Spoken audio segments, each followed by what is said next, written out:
राधा कृष्ण पादान् सहगण ललिता श्री विशाखान्वितंश्च हे कृष्णा करुणा सिंधु दीनबंधु जगत्पते गोपेशा गोपिका कांता राधा कांता नमोस्तुते तप्त कांचन गौरांगी राधे वृंदावनेश्वरी वृषभानुसुते देवी प्रणमामि हरिप्रिये वंश कल्पतरुभ्यश्च कृपा सिन्धुभ्य एव च पतितानां पावनेभ्यो वैष्णवेभ्यो नमो नमः। श्री कृष्ण चैतन्य प्रभु नित्यानंद श्री अद्वैत गदाधर श्रीवासदि गौर भक्तवृंद हरे Krishna Krishna Krishna Hare Hare Hare Ram Ram Ram Hare Hare. Thank you everyone for joining tonight for Bhagavad Gita class. Today we are going to look at Bhagavad Gita chapter 17 verse number 14.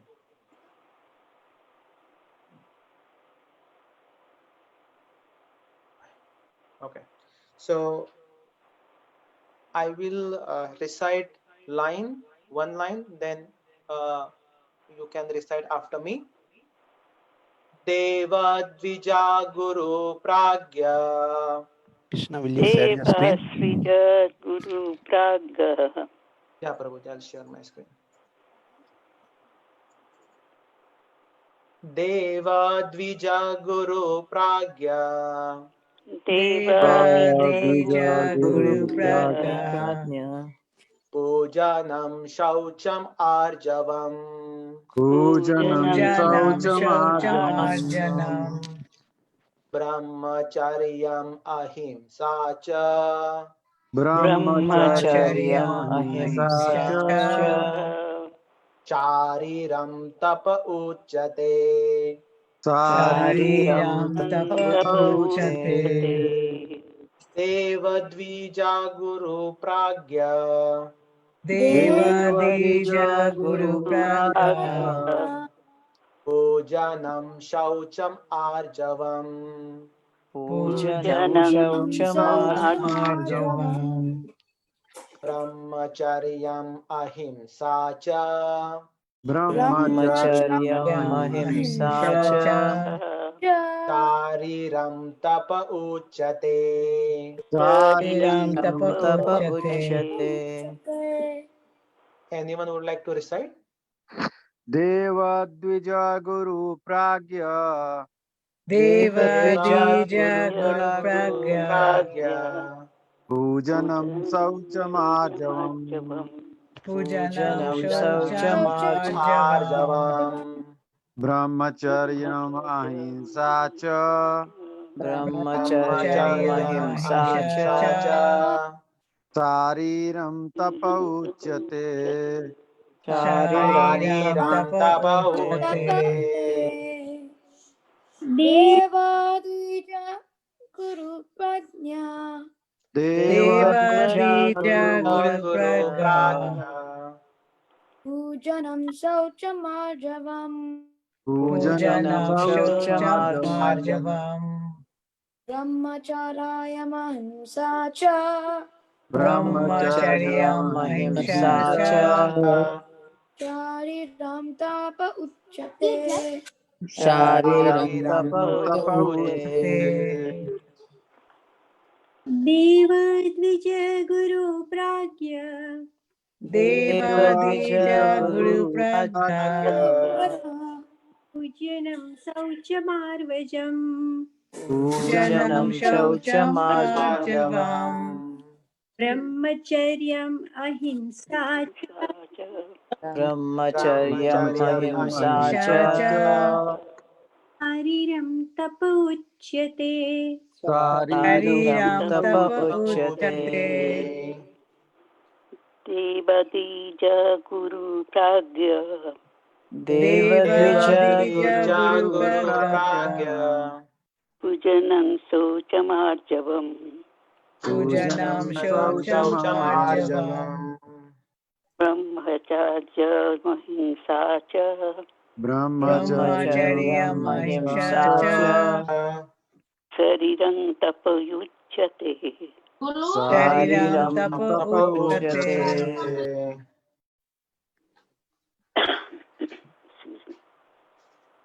All right. Okay. So we'll read now word by word translation. Deva Deva of the Supreme Lord. of the Supreme Lord. Lord. Dvija, Dvija, the Brahmanas. The Brahmanas. Brahmanas. Guru, Guru, the spiritual master. the The spiritual spiritual master. master. Pragya, Pragya, and worshipable personalities. and and worshipable worshipable personalities. Personality. Pujanam, Pujanam, worship. Worship. Chaucham, Shaucham, cleanliness. Cleanliness. Arjavam, Arjavam, simplicity. simplicity. Brahmacharyam, Brahmacharyam, Brahmacharyam, celibacy. celibacy. Celibacy. Ahimsa, Ahimsa, non-violence. non-violence. Cha, Cha, also. also. Also. Chariram, Sariram, pertaining to the body. pertaining to the body. Tapaha, Tapaha, austerity.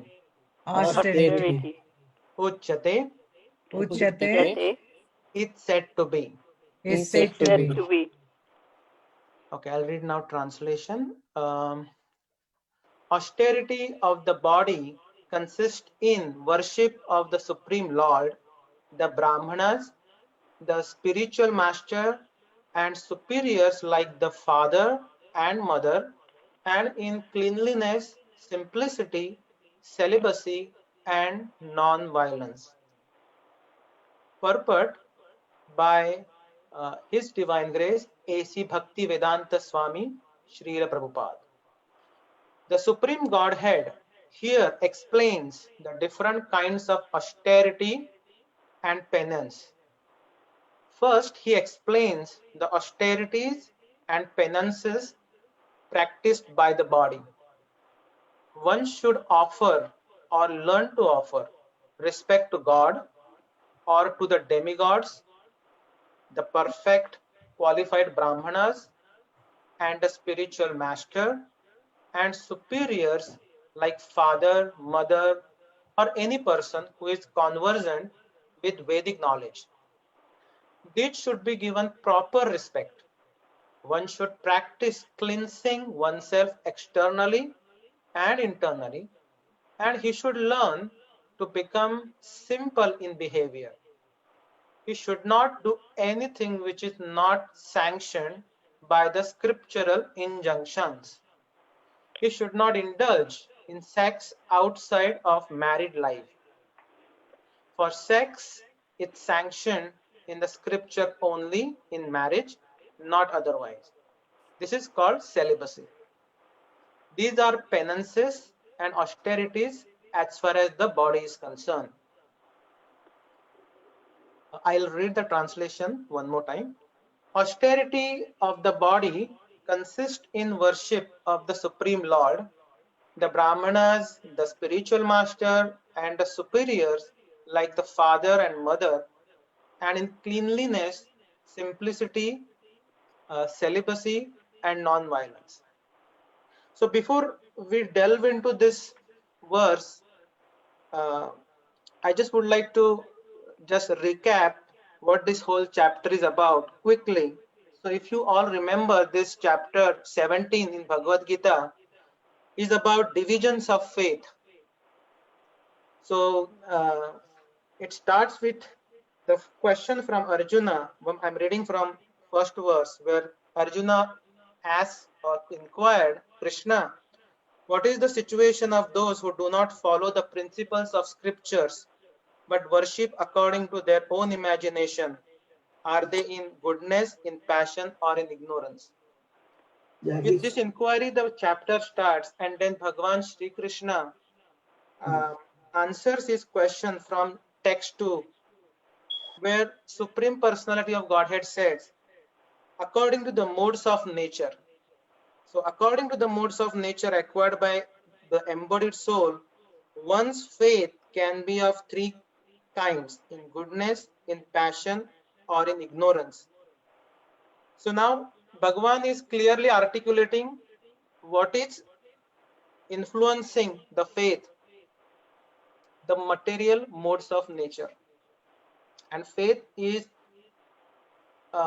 if you think, is a foundation.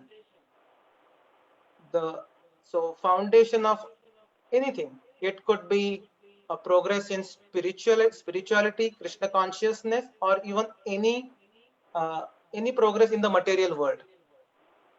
So the faith is the foundation. How strong the faith is, and that's how we see the progress, fast and slow. However, here specifically Bhagavan is clarifying Arjuna, the material modes of nature, right? So that influences the faith, and then for in different material modes of nature, then Bhagavan clarifies, right, how it impacts, right? So he's taking example of food, and then austerities.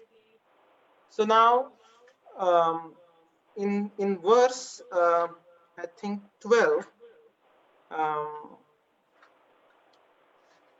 no, I think it's a verse number 5 and 6. I'm picking up that verse 5 and 6 just to touch upon, because that is also about austerity, and the verse that we are going to look at today, it is also about austerity. So there is a difference, and I just would like to call out that difference. So in verse 5 and 6, translation says, those who undergo severe austerities and penances, not recommended in the scriptures, performing them out of pride and egoism, who are impelled by lust and attachment, who are foolish and who torture the material elements of the body, as well as super soul dwelling within, are to be known as demons. So there Bhagavan is actually talking about those who perform austerity not as per the scriptures. And Bhagavan and Srila Prabhupada in the purport explain who are those people and how those are demoniac people. Now this verse specifically, where now Bhagavan clarifies austerity when we perform, right, how it should be. Now this is a guidance from Bhagavan Shri Krishna to Arjuna. So now this verse specifically talk about austerity of the body. I think the next verse Bhagavan continue this austerity, and then in the next verse he talk about speech. But today we will see what austerity of the body means. And so if you see here, Bhagavan, so it talks about austerity of the body consists in worship of I think four things. One is worship of Supreme Lord, the Brahmanas, the spiritual master, and superiors like father and mother. Okay, so now I'm looking at the purport. Supreme Godhead explained the different kinds of austerity and penances. And first he explained austerities and penances practiced by the body. So here we're referring to our material body. So one should offer and learn to offer respect to God and to demigods. So here Srila Prabhupada said God means a supreme personality of Godhead as well as demigod. So it is about respect. So Srila Prabhupada, I think in many of his purport and in the commentary, he said we respect demigod. Okay, but the supreme personality of Godhead is only one. But here the message is we should offer and learn to offer. respect to God and demigods. Now, the question, okay, let me finish this line. So, respect to God and to the demigods, the perfect and qualified Brahmanas, the spiritual master and superiors like father and mother, or any person who is conversant with Vedic knowledge. Now the question, now we'll see what austerity means in each of those. Now, Supreme Personality of Godhead, so as a sadhaka, we worship. So now, where are the bodily austerity come into play? So, for instance, one example that we all know, we do japa.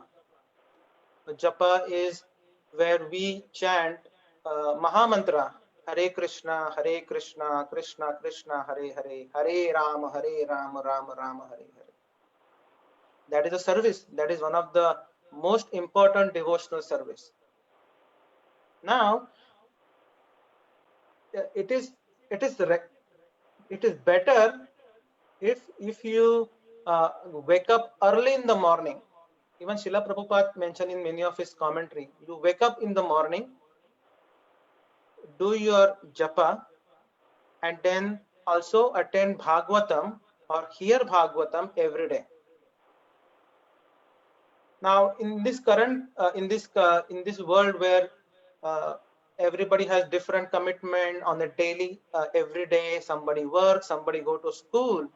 In such situation, waking up early every day to perform this devotional service is kind of an austerity. Waking up at 3:30 or waking up at 4 o'clock daily, right? So that's where this austerity, this is the bodily austerity. So you plan your day and you do not even miss a single day in performing that devotional service. That one thing that come to my mind. That is where this bodily austerity come in giving respect to the God. Right. Second thing here, I see the perfect and qualified Brahmanas. Qualified Brahmanas. So who are those? So Brahmanas, as we know, so Brahmanas, they know the Vedas. They know the Vedic knowledge. They know the Vedic knowledge. They are the authority from the Vedic knowledge perspective. Now the Brahmanas, and when we say qualified Brahmanas, so qualified Brahmanas, so there are some qualities that when I was reading about qualified Brahmanas, one of the qualities is truthfulness, cleanliness. So when Brahmanas perform their daily activities, they know exactly how it should be done. Whether it could be meditation or serving or even preaching. So they know how to do, and so they follow those as per the Vedic instruction. So those are qualified Brahmanas. And then the next is a spiritual master. The spiritual master in ISKCON. So this is the parampara, right? So we are part of Sri Gaudiya Madhva parampara. So we have a disciplic succession, which is authoritative. So we are in that disciplic succession. So we sadhaka, at some point they get initiated. They have Diksha Guru. Or also they have Shiksha Guru. So spiritual master can be Shiksha Guru or it could be Diksha Guru. Right? Now we need to understand here where the bodily austerity come into play when we are respecting spiritual master. Now here two examples that I would like to share here where I see those are prominent cases. One is our beloved ISKCON founder, His Divine Grace, Srila Prabhupada. So as you know, the way Srila Prabhupada served his spiritual master, Bhakti Vedanta Saraswati Maharaj. So he was serving his master even before he took an initiation,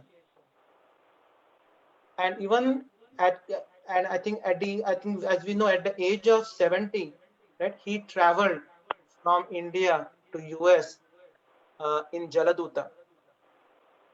Even during that Jaladuta journey, he had 2 heart attacks, but he was still determined. After landing on US land, even the initial years, it was very lot of struggle. Even the place to stay, the people he was living with, then the money aspect. So there was a lot of struggle. In addition to that, even he was so compassionate. He's like a father for us, even especially for hippie. He was so compassionate. He actually give that mercy of Chaitanya Mahaprabhu to everybody. He took that tremendous effort bodily. So that's where even at that age, lots of austerity, like at the late night, he is, as we know, Srila Prabhupada used to sleep like around 3 to 4 hours only every day. In the late night, whenever he gets time, he used to do translation of this the scriptures of Bhagavad Gita into English, Bhagavatam into English. This is one of the great and classic example that what that bodily austerity is. So Srila Prabhupada, I mean, in other words, if something like for us, we pay so much attention to the body. If something goes wrong, we get restless. We pay more attention to body. Of course, we have to, but then sometimes that may become a like a block to our spiritual progress. Become more body and bodily consciousness. But having this example of Srila Prabhupada in front of us, like this bodily, how this bodily austerity, right? For whom? So he's actually for his promise to his spiritual master. And so this is one example that we can see at the Srila Prabhupada. And I think I explained maybe few things, but there are many more that we can cherish upon. Another example that come to my mind about bodily austerity for serving spiritual master is the one from Narottam Das Thakur. So if I let me see. So Narottam Das Thakur and his spiritual master Lokanath Goswami. This is very, I think this story probably you all might know, most of you know. Something that definitely I would like to share here, that will give us that how bodily austerity, how devotees are serving the spiritual master. So Narottam Das Thakur, he lived as a prince. He was a prince in Ketri Gram. Now today it is in Bangladesh. But he was not at all attached to the wealth and the fame. So he left and he came to Vrindavan. Okay, and he accepted Lokanath Goswami as a spiritual master in the heart, even without formal initiation. He approached Lokanath Goswami. For him, he requested for to accept him as a disciple. However, Lokanath Goswami never accepted any disciple. So he was pretty clear, and he said the same to him, that he cannot accept him because he didn't accept anyone as a disciple. But Narottam Das Thakur, like he was like in such a service attitude. So every, I think, early morning, right? So he used to go to a place where his Lokanath Goswami go for the morning activities. And once Lokanath Swami is done with those morning activities, then Narottam Das Thakur used to go and clean that whole place, the stool and the urine, with a complete devotion, without even telling Lokanath Goswami. This is another example of bodily austerity, and he did that for I think almost a year. But at one point, Lokanath Goswami realized that every morning I come, how come this place is so clean and nice? It was so. Then at one morning, so he, after doing all those morning activities, he was hiding behind the bush, and then he saw Narottam Das Thakur is coming, and he is doing cleaning. He was really actually shocked, and then he asked Narottam Das Thakur, "What are you doing, and why are you doing this? You are a prince. Yeah, you are meant to be a king. I don't understand why are you cleaning this?" But Narottam Das Thakur, with his folded head, folded palms, right? He said, "I have given everything. I have given up all my everything, wealth, fame, everything. I have only one desire, that you accept me as a disciple."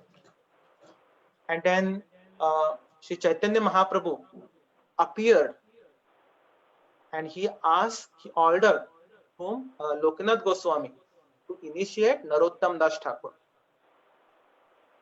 But as we know, right, Narottam Das Thakur, I think he didn't initiate anyone the way he did. So Lokanath Goswami brought Narottam Das Thakur before Radha Vinod. Okay, and he spoke to Radha Vinod that please accept him. I am offering Narottam Das Thakur to you, and now he is your property. Right. So in that way, Lokanath Goswami actually made Narottam Das Thakur as a disciple of Radha Vinod. So now I know this is a short story, but this really helps us to understand like how sadhakas, like devotees with a pure heart, they perform bodily austerity in serving the spiritual master. So the two examples we saw, one is our beloved His Divine Grace A.C. Bhakti Vedanta Swami, and the second one is Narottam Das Thakur. Now going back to the verse, then next it says superiors like mother and father. Let me share my screen again. Yeah, so now Shri Krishna Bhagavan is now talking about superiors like father and mother, right? So so mother, so as per Rupa Goswami, so Rupa Goswami mentioned that Yashoda, specifically in the Vatsalya Ras, right? She's the topmost devotee, right? So mother is like a guru. There are I think 7 mothers. So let me see if I have it in front of me. So yeah, so there are 7 mothers. If I write Atma Matrugraha Patni, Brahmarani Rajapatnika, Dhenur Dhatri, Saptaiva Matruva Smrata. Okay, so here the first one, Atma Matru, that's where the mother. Now here we need to understand where the bodily austerity come into picture, because this verse is about bodily austerity and serving the superiors like mother and father, right? So one story that came to my mind, that Shravan Kumar, I think not sure everybody know the Shravan Kumar. So his parents were very pious, and they were not having kids for a long time, but they prayed, and then God gave them this son, and son Shravan Kumar was really taking care of mother and father, right? So so parents of Shravan Kumar, eventually they become old and they lost their vision, and they ask Shravan Kumar that they have a wish to go on the pilgrimage. And the way he fulfilled that wish is actually created called Baingi. Baingi is nothing but a pole, long pole, and on each of the side there is he put a basket, and in each basket his mother and father, they were actually sitting inside of it, and he carried them on his shoulder to do the whole pilgrimage. Even during the pilgrimage, whenever they have any needs, like they are thirsty, hungry, he used to serve them. And I think you know the next story where King Dashratha, like he shoot arrow, assuming there is an animal, but actually here the arrow actually hit Shravan Kumar, and Shravan Kumar got killed. So I think that's the next story. But here, I think the first part of the story is more about what bodily austerities and how we serve father and mother. Another good example is in Ramayana is Lord Ram himself. Just to respect the promise, okay, so just to respect the promise that his father, King Dashratha, gave to his mother Kaikeyi, he left the entire kingdom, Ayodhya kingdom, and he went to exile for I think 13 years. I think as a kingdom he had everything, but he left everything, and then it was a really austere life he lived.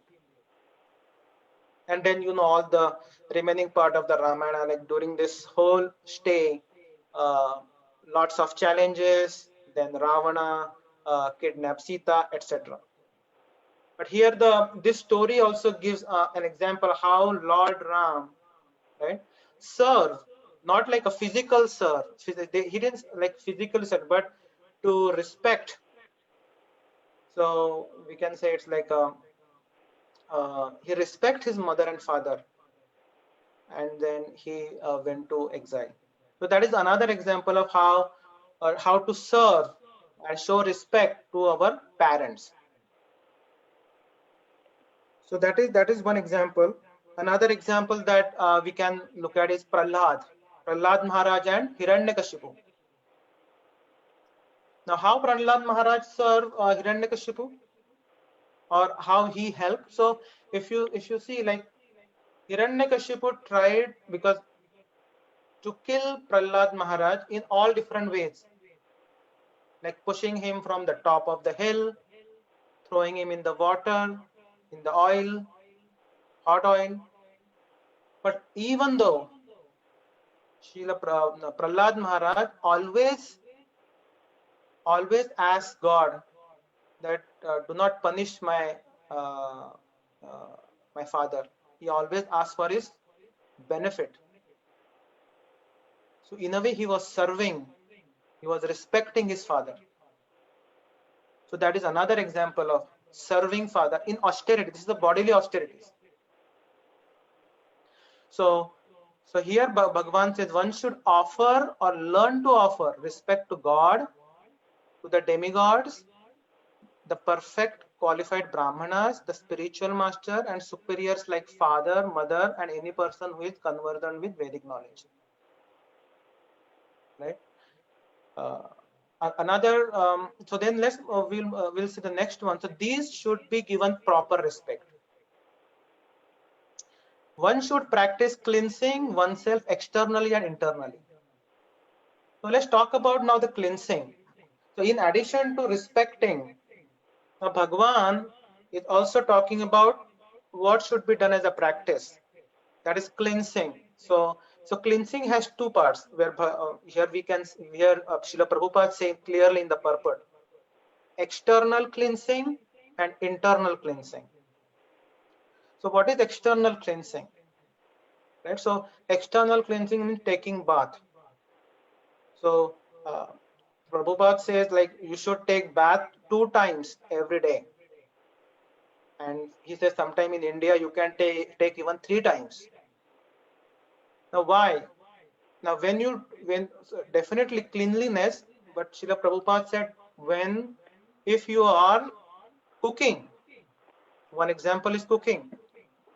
When you are cooking for Lord Jagannath, Lord Radha Krishna, right?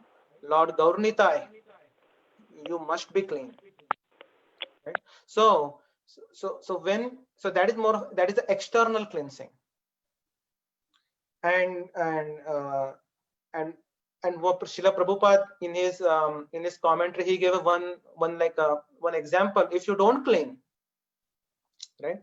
So for example, if you don't clean, then your body will get disease. So he give in one of his commentary, he give example of appendicitis, like where you don't have a bowel movement regularly, and then eventually how it hurts, and then you need like a kind of a surgical or surgery to take it out or to fix it.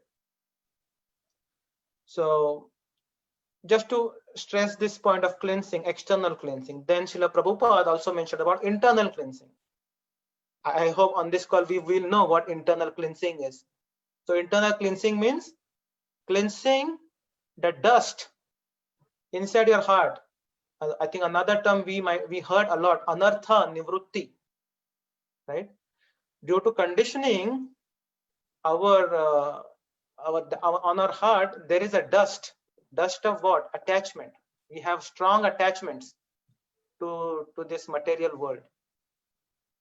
Now, how to cleanse it internally? Srila Prabhupada said that you should japa every day, right? So you should do japa. So and japa is Mahamantra. So Mahamantra is the authoritative mantra. You should not do any other mantra. Only Mahamantra. Hare Krishna, Krishna Krishna, Hare Hare, Hare Ram, Ram Ram, Hare Hare. So even a verse I remember, Hare Nama, Hare Nama, Hare Nama eva kevalam, kalau naste vanasteva gatiranyatha. So this verse it repeats 3 times. Hare Nama, Hare Nama, Hare Nama eva kevalam. So to cleanse, to internally, japa is the only medicine. Srila Prabhupada mentioned there are levels of chanting. Initially, we chant, but we are attentiveness. There is no attentiveness. Mind is wandering like monkey, but you are doing japa. That is called offensive chanting. However, Srila Prabhupada says, although you have offenseless chanting, but you continue chanting because the chanting act as a medicine. Do not live, even though you are initially you will say you don't have, your mind is wandering, there is no attentiveness, but you should continue and you should try to bring your mind, focus your mind on japa. So usually when you japa in the morning, then you should pay attention on each word, 16 words in the Mahamantra, and that will eventually cleanse your heart. So that's what it means. It's a practice. You should practice, right? And the next one is it says he should learn to become simple in behavior. So simple in behavior. So Srila Prabhupada. So what is simple? Simple is straightforward. No complication, no ambiguity, right? So when someone is not simple and trying to be little complicated, means still there are some anarthas. In one of the lecture I was hearing that Mukunda Datta Prabhu was saying that sometime sadhaka says, oh, can I do 1 round or 2 rounds or maybe 3 rounds? No.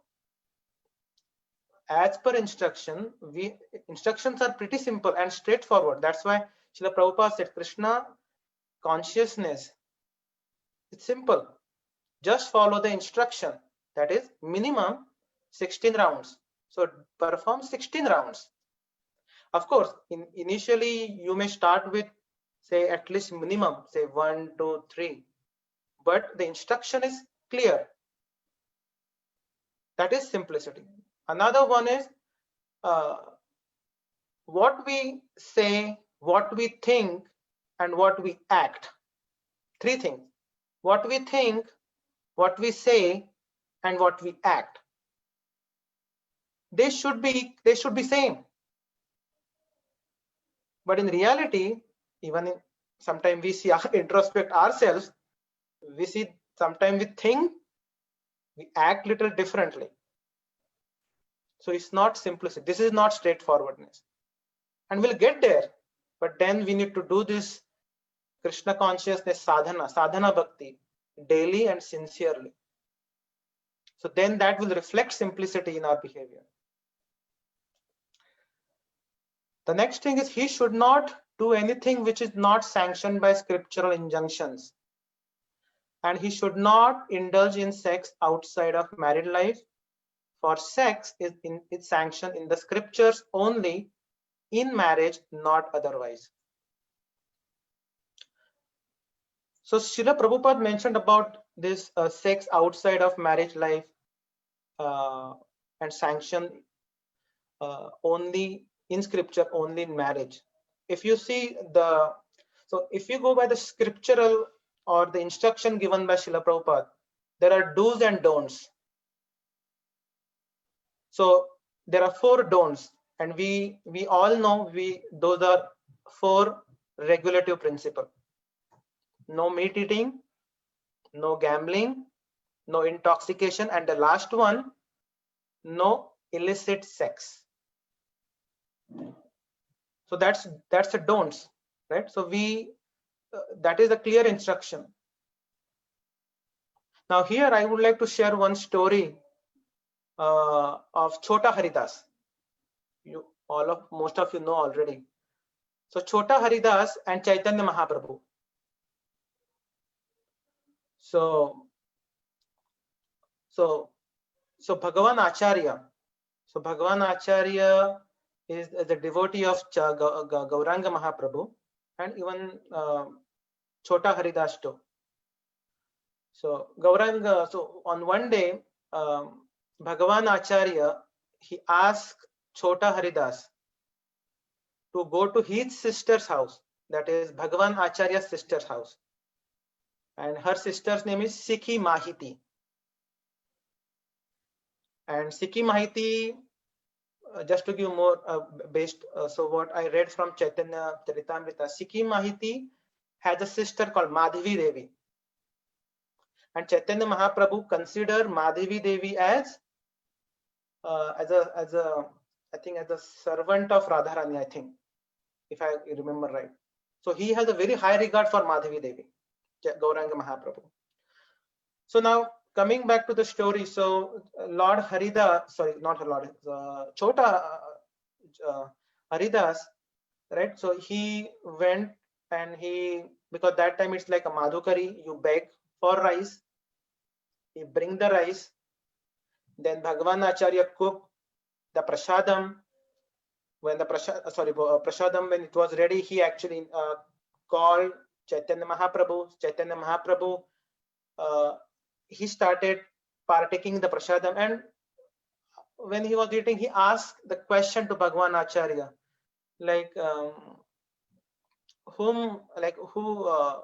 how we get this rice. So then Bhagavan Acharya said that my sister, we actually begged my sister, Sikhi Mahiti, and she gave rice and we cooked this. Then Gauranga Mahaprabhu asked, who brought it? Whom you asked to bring it? Then Bhagwan Acharya clarified. I asked this Chota Haridas, and Gauranga Mahaprabhu finished eating that prasadam. He went to his room, and then he called his personal assistant Govinda, and he gave an instruction that tomorrow onwards, or sorry, not immediately, that you should say that I do not want to see the Chota Haridas going forward. So devotees, all the other devotees, they were like puzzled what happened, and they approached Gauranga Mahaprabhu. Gauranga Mahaprabhu explained that the Chota Haridas, the reason, like when he approached, right, the way he was looking at in a lusty attitude when he went for asking for rice, and he didn't like this hypocrisy, Chaitanya Mahaprabhu. Especially when you take sannyas, then you should not look at women, you should stay away from women. So especially when Chaitanya Mahaprabhu knows this hypocrisy behavior, meaning you have shown to the world that you are now sannyasi, or you intend to take sannyas, but still in your heart you have desires. So he strongly rejected, and we know later on. So Chota Haridas I think he suicide. He took suicide, but Chaitanya Mahaprabhu was very clear, right? So this is one example. But on the other side, the second example Srila Prabhupada mentioned is there is a devotee called Shivananda. He was a householder, and when Shivananda he was meeting Chaitanya Mahaprabhu with his pregnant wife. Then Chaitanya Mahaprabhu met them very nicely, and even he told Shivananda, so when your child is born, you should keep this name. So he recommended some name. That's not so in the Srila Prabhupada commented, there is no name mentioned. But what Srila Prabhupada was trying to say, Chaitanya Mahaprabhu, he was very respectful towards Shivananda. He's a householder. He was following his whatever the services. But on the other side, person like Chota Haridas, where he see the behavior which is a hypocrisy, he completely rejected that. So Srila Prabhupada said, so if you want to do marriage, yeah, you can marry, but the key benefit, the objective of the marriage and the sex is to beget kids for Krishna consciousness. You have to bring them as a Krishna consciousness kids, right? So now, if you see here, when the sex is sanctioned in the scripture only in marriage and not otherwise, this is called celibacy. So typically one meaning of celibacy is brahmacharya. Brahmacharya means some sadhakas do not marry at all. Completely they serve Guru, spiritual master and the Lord. But this another point where who are in the householder and they follow this strictly, this instruction, and also they follow this 4 regulative principle that no illicit sex. This is called celibacy too. So this is all our bodily. If you see, these are all bodily austerities, and we should learn here that this bodily austerity has some objective, right? Eventually we have to move towards, I think, that vairagya, right? So there is one term that especially when people who don't follow this instruction about this illicit sex, then there is a term called Markata Vairagya. Markata Vairagya means it's like a monkey.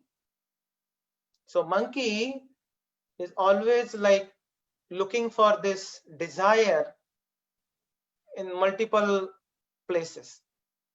That's called Markata Vairagya. But that is not the objective of, so what we need as per the regulative principle, well, so this austerity is helping us to establish the Vairagya from those material attachments. I think that is the learning for us. And that's where in this particular verse, it is talking about austerity of the bodies. Why we need this austerity of the bodies? That is worshipping Supreme Lord, Brahmanas, spiritual master, superior like father and mother. Then we talked about cleanliness, simplicity. Simplicity means in we said arjavam in this particular verse. Celibacy, brahmacharyam, and non-violence. So non-violence is the last one. So what non-violence? Usually things that come to our mind, it's non-violence means non-killing. Correct? There is no wrong in it. But there is more to it. So what is other aspects of non-violence? So non-violence means like harassment, or hitting.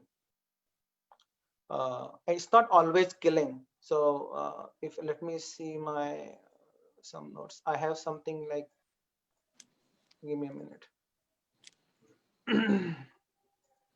Non-violence also means not giving pain to others, like Vaishnava Janato Tene Kahiye. Correct. Pida Paraye Jane Re, you know. Yeah. No, I was talking about there are different types of violence. So this is some of the violence types, like you're squeezing, oppressing, neglecting, molesting, suppressing. So sometimes it is very easy to say, okay, violence means always killing. It's not. There are many other forms of violence. That's what I was trying to get at. But you're right. And sometimes people say, oh, I'm vegetarian. It doesn't mean you are not a non-violence, right? So we have to pay more attention. And I think in especially in ISKCON, right, in North America, I think, and many of the temples are taking this precaution, especially with the kids. Violence can be in any fashion. That's where the child protection come into picture, and that's a good move. But this particular verse is talking about the non-violence, where Bhagwan is actually instructing us. So in short, this verse gives us a very clear instruction, because this whole chapter 17 give a practical instruction what we should be doing. So here it gives clear instruction how we should if we are doing austerity, we should not do austerity just for the sake of it, or just for ego, or for showing someone, or you are hurting your body unnecessarily. But rather you should do this austerity in the right mode, in the right direction. That is what this message coming out of from this verse, and how we should do it. And we looked at different examples, like Acharya Srila Prabhupada. We looked at Narottam Das Thakur, how he served Lokanath Goswami. Then we talked about simplicity, how simple we should be, how to follow the instruction as given by the spiritual master, rather than going into argument, questioning. We should be humble and follow the Guru's instruction. Celibacy means brahmacharyam, means no illicit sex, 4 regulative principles, and finally non-violence. So with this, I think this is something I really would like to share. I would like to stop here, and would like to request Bhaktarunda, Pyare Prabhu, Jiva Mataji, if you have any comments, any realizations, please share.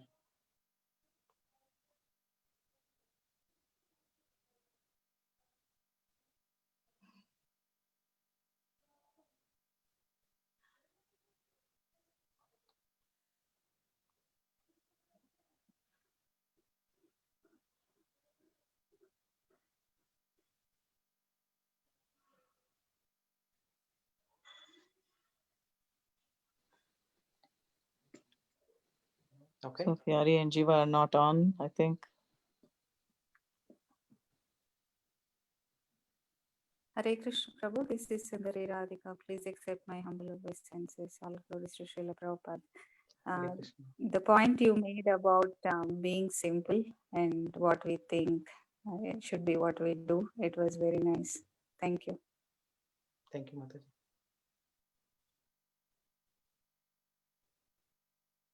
And Madhav Gopal, you mentioned, Madhav Kanta, you mentioned non-violence, and all those different things, molesting, oppressing, and all that. But violence can be even of the mind, you can be verbal, even verbal violence, abuse can be violence, Yeah, correct, Mataji. Any violence is Absolutely. giving pain to anyone else is violence, Yeah. So that is why I think we have to be careful enough when we are speaking, how we expressing, even devotee community, even in our house. Yeah, very much so. Absolutely, words matters a lot. Words matter, and even unknowingly we might be, hurting people. Oh yeah. So that sensitivity factor is always good for devotees. Yeah. And of course, we should not try to imitate like Srila Prabhupada. Sometimes he become bold and think, "Oh, you rascals!" So he is like at different level. It's not Right, like for exactly. us saying chastising people like rascal, but your point is correct, Mataji.